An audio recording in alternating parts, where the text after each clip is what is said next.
अस्सलामु अलैकुम वरहमतुल्लाहि वबरकातुहू। मैं डॉक्टर काजी खुशामदीद करता हूँ तमाम नौजवानों को अल्हम्दुलिल्लाह जो अनकरीब शादी करने जा रहे हैं इंशाअल्लाह ताला इस शादी कोर्स में। आज हम शादी कोर्स के लेक्चर 8 में आपको वेलकम करते हैं अल्हम्दुलिल्लाह।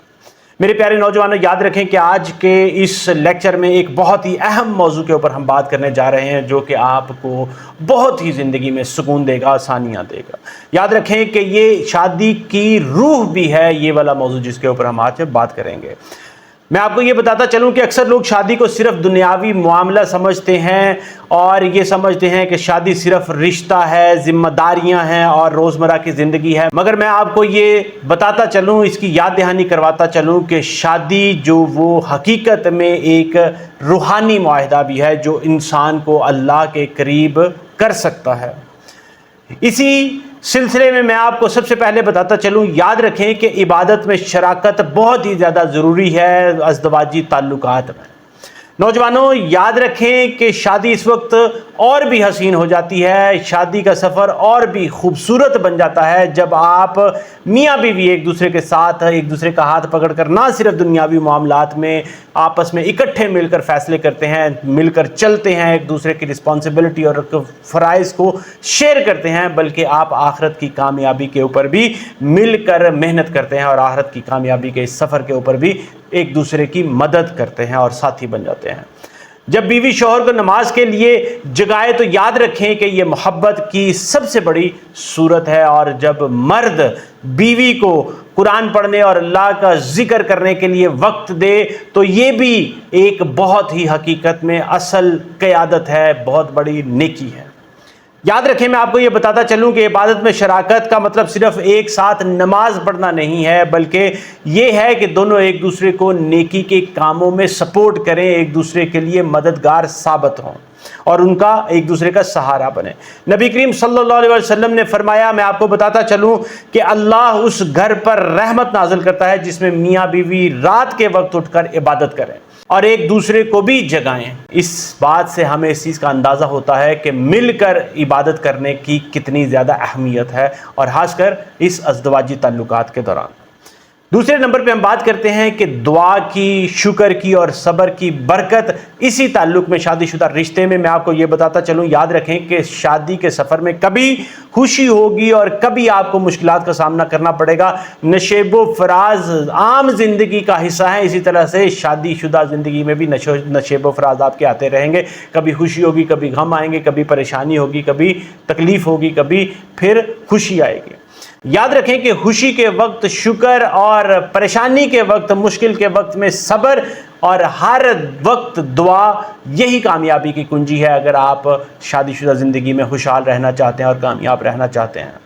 याद रखें, मैं आपको ये बहुत ही ज़्यादा इम्पॉर्टेंस है इसकी, मैं आपको बताता चलूं कि दुआ दिलों को जोड़ती है, और अगर मियाँ बीवी एक दूसरे के लिए दुआ करें, अगर आप अपने शरीके हयात के लिए दुआ करते हैं तो याद रखें कि ये मोहब्बत को बढ़ा देती है, आपके आपस में ताल्लुक़ और मजबूत करती है, आपको और ज़्यादा मजबूती से जोड़ देते हैं। और मैं आपको बताता चलूं कि शुक्र आपकी खुशियों को कई गुना बढ़ा देता है, कई गुना उसमें इजाफा कर देता है। जब आप छोटी छोटी बात के ऊपर जज़ाकल्लाह कहेंगे, अल्हम्दुलिल्लाह कहेंगे, तो आप ये महसूस करेंगे कि आपके दिल को सुकून मिलेगा, रूहानियत मिलेगी। मैं आपको ये बताता चलूं कि सब्र हर तूफ़ान से बचने का एक मजबूत किला है। हर तूफ़ान में, हर परेशानी में आपको सुकून देने वाला ये अमल सब्र ही है जिसको हमने अपनी ज़िंदगी में ज़रूर शामिल करना है। अगर आपने अपनी ज़िंदगी में सब्र को शामिल कर लिया तो मैं आपको ये बता सकता हूँ कि ये बात की गारंटी देता चलूँ कि आपको ज़िंदगी में कोई भी परेशानी तोड़ नहीं सकती। आप अल्लाह के हर हाल में शुक्रगुजार रहेंगे, आप साबिर रहेंगे। तीसरे नंबर पे मैं आपको ये बताता चलूं कि दीन पर अमल करने का जो आपके ताल्लुक़ पर असर होगा वो भी बहुत ही ज़्यादा ज़रूरी है, उसको हमारे लिए समझना बहुत ही ज़्यादा ज़रूरी है। मेरे प्यारे नौजवानों, याद रखें कि दीन पर अमल सिर्फ ज़ाती ज़िंदगी के लिए नहीं, अपनी ज़ाती नेकियों के लिए नहीं, बल्कि आप अज़दवाजी ताल्लुक़ को मजबूत करने के लिए भी इसको ज़रूर इस्तेमाल करें, इसको इस एंगल से ज़रूर समझें, आप इसको अपनी ज़िंदगी में ज़रूर शामिल करें। جو شوہر دیندار ہوگا یاد رکھیں کہ وہ ہمیشہ اپنی بیوی کے ساتھ انصاف کرے گا، اس کے ساتھ ہر معاملے میں انصاف کا دامن ہے نا وہ کبھی بھی نہیں چھوڑے گا، اور جو بیوی دین پر عمل کرے گی وہ شوہر کے ساتھ عزت اور وفاداری ہمیشہ کرتی رہے گی۔ یاد رکھیں کہ دینداری ہمیں یہ سکھاتی ہے کہ اختلاف اگر آپ کے درمیان میں ہو تو بھی اس کو آپ نے عدل اور محبت کے ساتھ حل کرنا ہے، اس کا سلوشن فائنڈ کرنا ہے، نہ کہ ایک دوسرے کو بلیم کرنا ہے، ایک دوسرے کو تانا زنی کرنی ہے یا ایک دوسرے کو زچ کرنے کی، تکلیف دینے کی کوشش کرنی ہے۔ میں آپ کو بتاتا چلوں کہ اسی پرسپیکٹیو میں جب آپ زندگی کے اس پہلو پہ اپنے ازدواجی تعلقات کو استوار کر لیتے ہیں تو قرآن پاک کہتا ہے وَمَن يَتَّقِ اللَّهَ يَجْعَلَ اللَّهُ مَخْرَجًا وَيَرْزُقْهُ مِنْ حَيْثُ لَا يَحْتَسِبُ، جو اللہ سے ڈرتا ہے اللہ اس کے لیے راستہ بنا دیتا ہے اور اسے ایسی جگہ سے رزق دیتا ہے جہاں سے وہ گمان بھی نہیں کرتا۔ یعنی اگر آپ شادی شدہ زندگی میں تقوی شامل کر لیں گے تو میں آپ کو اس بات کی گارنٹی دیتا ہوں کہ آپ کو اللہ تعالیٰ کی ذات اتنی آسانیاں پیدا کرے گا کہ آپ سے سنبھالی نہیں جائے گی، خود بخود آپ کے زندگی میں آسانیاں پیدا ہونی شروع ہو جائیں گی۔ تو میرے پیارے نوجوانوں یاد رکھیں کہ شادی کو صرف اور صرف آپ نے دنیاوی رشتہ نہیں سمجھنا، بلکہ آپ نے اس کو ایک روحانی سفر بھی بنانا ہے تاکہ آپ کا آخرت کی طرف جو ہے کامیابی کا سفر بھی مل کر ہو۔ عبادت میں ایک دوسرے کا آپ نے سہارا بننا ہے، ہر حال میں دعا کو، شکر کو اور صبر کو آپ نے اپنانا ہے انشاءاللہ تعالی، اور دین کو آپ نے اپنی ازدواجی زندگی کی بنیاد رکھنا ہے، ہر پہلو میں، ہر عمل میں، ہر ایک ترتیب میں انشاءاللہ تعالی۔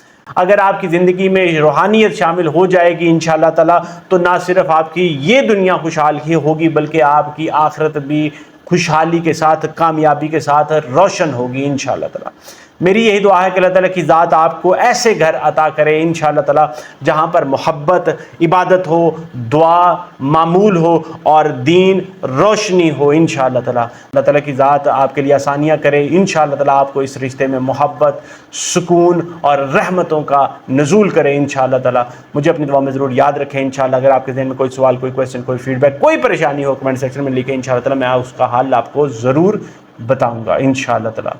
اجازت چاہوں گا۔ السلام علیکم ورحمۃ اللہ وبرکاتہ۔